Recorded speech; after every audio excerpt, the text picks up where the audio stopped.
근데 이제 내가 문학을 읽을 때 자주 쓰는 방법은 빙의법이야. 빙의법? 응. 얘네가 내 집이고 얘네가 내 친구야. 그럼 이게 세상 거겠냐고. 절대 아니다라는 거야. 아직 자연 이황 거라고. 선생님한테 못 벗어나온 것 같아.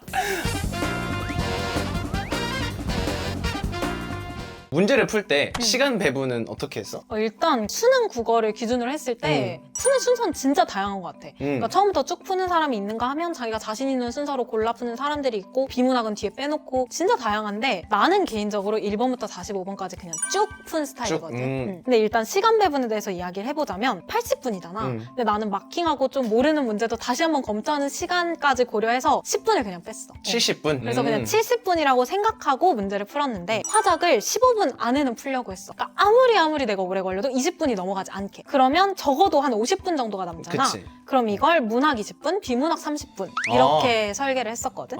그래서 이 정도로 시간 배분을 하고 문제를 풀었었는데 사실 일단 30분을 비문학에 뒀다는 건 비문학 한 문제에 10분 정도를 쓴 거지.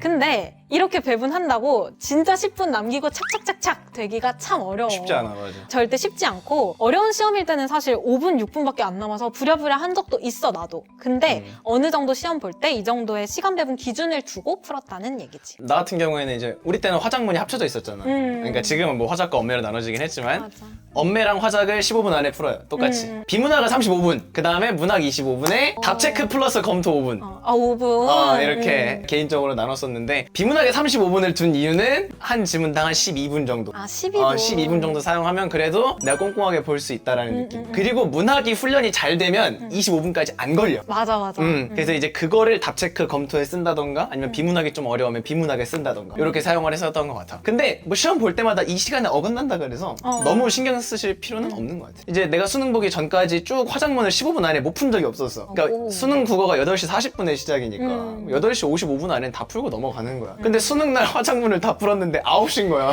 진짜?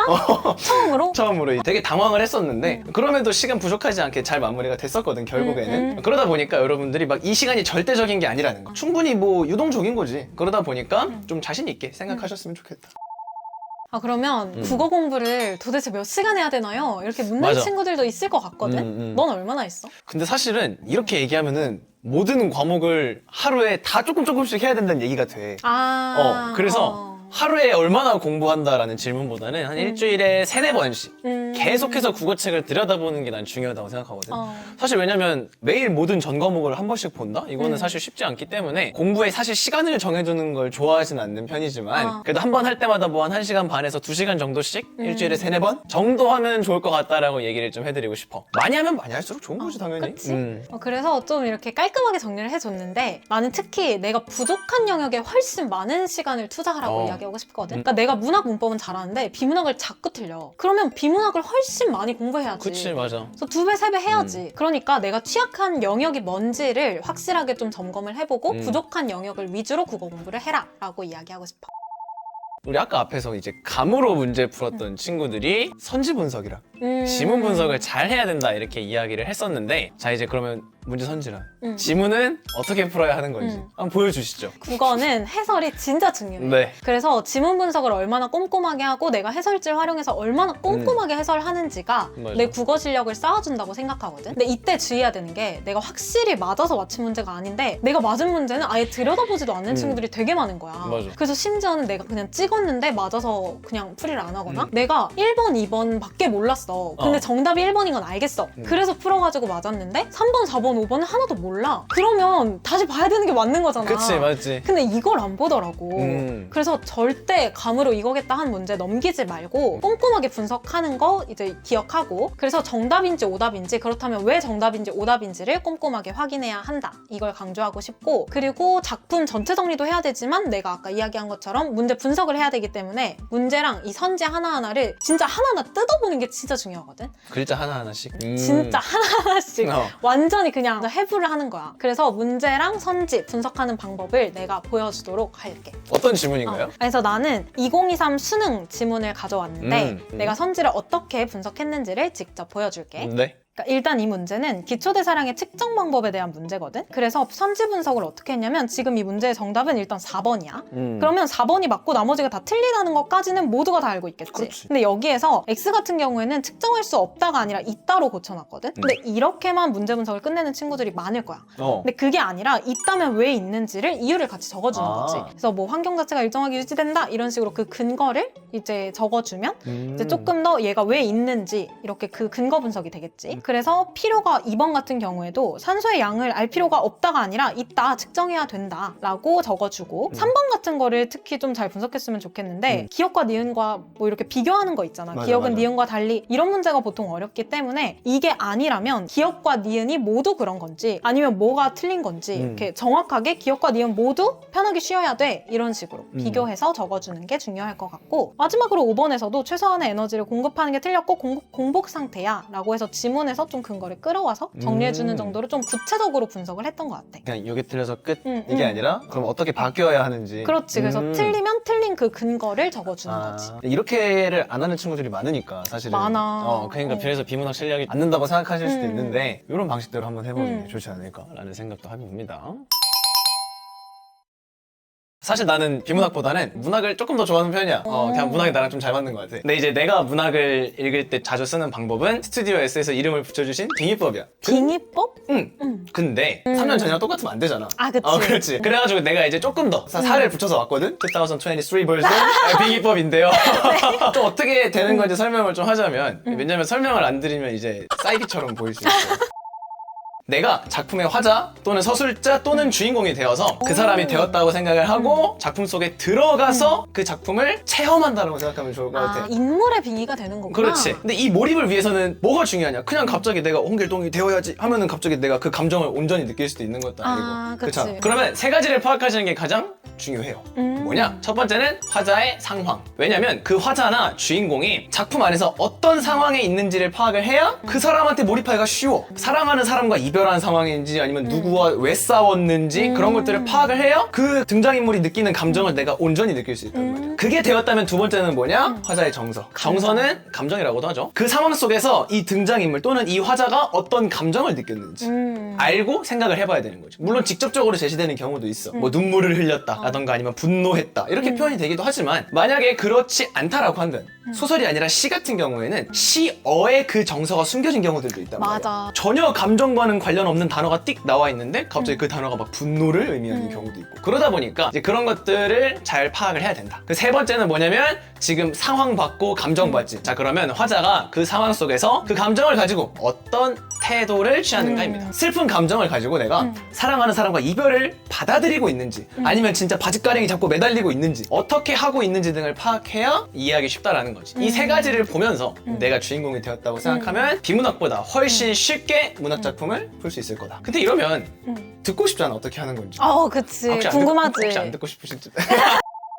그러면 이런 빙의법을 좀 어떻게 쓸 수 있는지 한번 설명을 해보도록 할게. 고전시가에 있는 22번부터 이제 26번 문제에 나왔는데 요거는 지금 가, 나, 다 세 지문이 나와 있거든? 다는 고전시가가 아니라서 좀 빼도록 하고 가와 나가 고전시가거든. 근데 만약에 여러분들이 모의고사에서 이런 고전시가를 마주했다라고 했을 때 팁을 하나 드리자면 여러분 문학작품 푸실 때요 문제에 복이 있는지 꼭 확인하셔야 돼요. 이 작품이 무슨 이야기를 하고 있는지 훨씬 더 이해하기가 쉬워요. 힌트용으로 보기를 그렇지. 참고하라는 얘기구나. 왜냐면 이 고전 시간은 말이 어렵잖아 일단. 어렵지. 말이 어렵다 보니까 읽어도 뭐야 이게. 맞아. 아우 이러면서 이럴 때문에 보기에서 이 작품의 주제가 어느 정도 뭔지 아니면 이 작품이 어느 시기에 쓰였는지 아니면 어떤 상황에서 쓰였는지를 설명해줘요. 그래서 24번에 있는 보기를 한번 읽고 시를 읽어보도록 하겠습니다. 보기를 보면 도산 12곡 이게 가예요. 강호는 자연의 이치와 인간이 지향하는 이치가 일치된 이상적 공간. 말이 어렵죠? 간단하게 생각하는 것보다 짱이다. 짱이다. 너무 좋다. 지수정가 나예요 이건. 강호는 자연에서 생활하면서 자연의 가치를 새롭게 발견할 수 있는 공간. 자 그러면 가든 나든 어쨌든 자연을 긍정적인 공간으로 생각하고 있다라는 거죠. 자 그럼 첫 번째 가에서는 자연의 이치 그리고 인간이 지향하는 이치가 똑같고 나에서는 자연의 가치를 새롭게 발견하고 있고 이게 차이가 있구나라는 거예요. 가에서는 조화로운 자연과 합일, 하나로 합쳐지는 화자가 등장하며 지수전가에서는 자연의 구체적인 모습을 묘사하며 자연의 가치를 확인한 화자가 등장한다. 이것만 읽고 들어가도 얼마나 고전시가 읽기가 편해지겠습니까? 완전히 그냥 세 줄 소개네? 그러니까 그치? 세 줄 요약. 이 시가 어떤 방식으로 쓰여졌는지 보여주고 있기 때문에 좋은 힌트가 될 수 있다.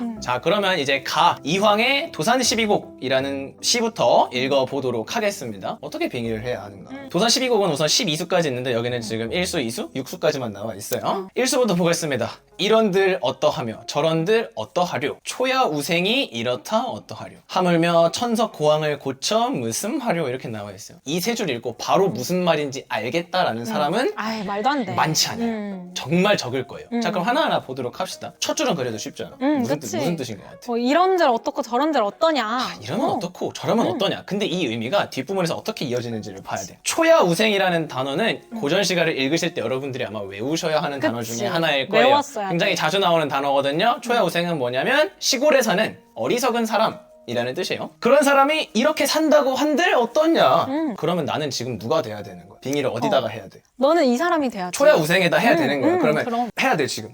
시골에 살고 있는 어리석은 사람이 된다고 생각합시다. 나는 지금 어디에 있겠어? 시골 집안에 뭐 앉아있다고 얘기를 해볼까? 앉아있으면서 좀 뭐 해 지는 노을을 탁 바라보면서 이런 얘기를 하는 거야. 이런들 어떻고 저런들 어떠냐. 이 시골에 사는 내가 이렇게 산다고 해서 어떠냐? 굉장히 마음이 어떨 것 같아? 여유롭고 편안하거든. 편안하지. 여유롭지. 하물며 이에 더해서 천석고황. 천석고황도 똑같이 외우셔야 되는 단어 중에 맞아. 하나예요. 자연을 사랑하는 마음이 고질평처럼 깊어졌다. 핵심은 뭐다? 자연을 사랑한다라는 마음이죠. 천석고황을 고쳐 무엇하겠냐? 내가 이렇게 자연을 사랑하는 마음이 병처럼 이루어져 있다고 해도 이 병을 고쳐서 무엇하겠냐? 그치. 굉장히 자연 친화적인 모습이 보이시죠, 여러분? 연하로 집을 삼고 풍월로 벗을 삼았다. 연하는 안개와 노을을 이야기하고요. 그게 내 집이래요. 그럼 나는 지금 어디 살고 있는 거야? 자연에 살고 있지. 네, 여러분들 지금 아파트에 살고 있는 거 아닙니다. 여러분들은 지금 안개가 껴있고 노을이 지고 있는 그 집에 살고 계신 거예요. 그리고 풍월, 바람과 달이 내 친구입니다. 그러면은 내 집에 불어 들어오는 바람, 지금 바람 냄새 나야 되고 달 떠 있는 달빛이 날 비추고 있어야 돼요. 태평성대의 병으로 늙어가는 이렇게 한가한 시기의 병으로 나는 늙어가고 있습니다. 일수랑 똑같이 마음이 굉장히 편해 편안하지. 보이죠. 이 중에 내가 바라는 일이 하나 있어요.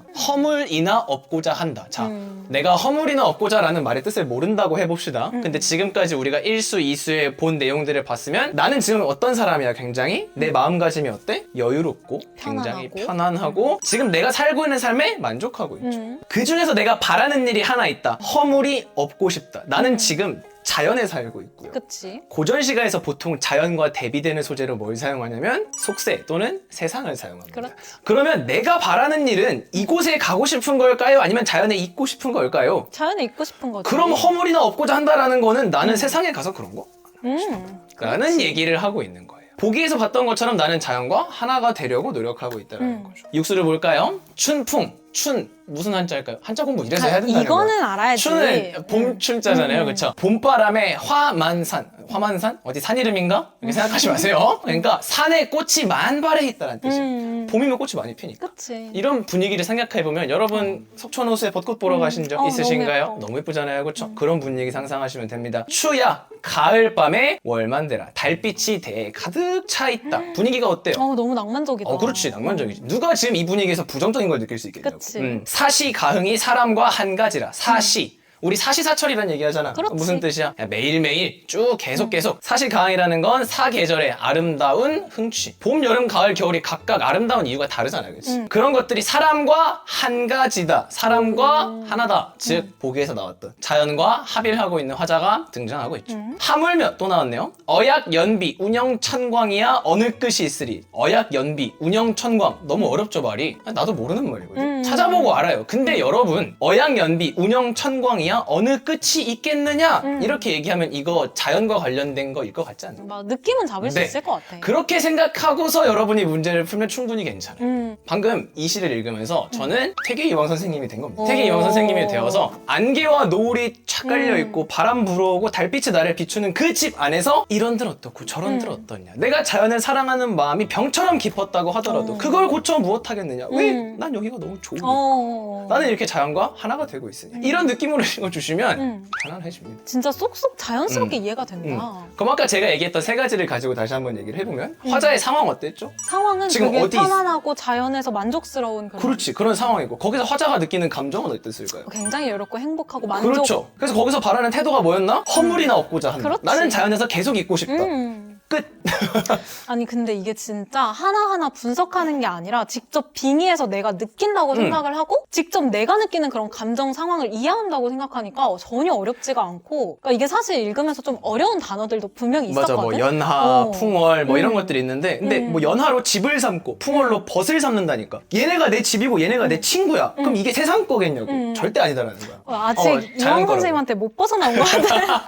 설사 내가 수능을 풀건 모의고사를 풀건 모르는 단어가 나오더라도 이 방법을 사용하면 충분히 무과 관련된 건지 알 수 있다라는 게. 그래서 중요한 건 진짜 어려운 단어 나왔다, 모르는 단어 나왔다, 당황하지 말고 그냥 그 분위기, 느낌만 알고 가면 된다는 거. 맞아, 괜찮아요. 그래서 그런 면에서 되게 빙의법이 진짜 효과적인 거야. 그래서 이제 뭐 보기에서 봤던 그런 내용들을 우리가 확인할 수 있죠. 뭐 조화로운 자연과 합의를 하고 있다. 자연의 이치와 인간이 지향하는 이치가 일치된 이상적인 공간이다. 이런 부분을 우리가 한 번 더 확인하면서 문제를 풀기 쉬워지겠죠.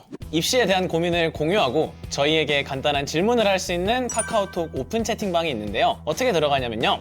카카오톡 앱을 켜시고요. 가운데에 말풍선 2개 있는 곳에 들어가시면 오픈 채팅이라는 란이 뜹니다. 그곳에 스튜디오 S를 검색하시고요. 그룹 채팅을 누르시면 서울대생과 함께하는 스튜디오 S가 뜹니다. 클릭하시고 그룹 채팅 참여하기 버튼을 누르시면 저희 영상이 언제 올라가는지 같은 업로드 일정과 간단한 입시 관련 질문들을 공유하실 수 있습니다. 자세한 내용은 아래 설명란을 참고해주세요. 이제 우리가 유형별로 어떻게 공부해야 되는지 비문학, 문학, 문법, 매체까지 유형별로 정말 자세하게 알려주려고 하는데 이렇게 4개만 나누면 안 되지. 비문학 종류만 해도 인문, 철학, 경제, 법, 과학, 기술, 예술 많아요. 문학도 뭐 있습니까? 고전시, 고전소설, 현대시, 현대소설, 그 시나리오 많아요. 이거 하나하나 오늘 다 할 거거든요. 이렇게까지 다 알려주는 채널이 없어요. 그러니까 좀 어떻게 좀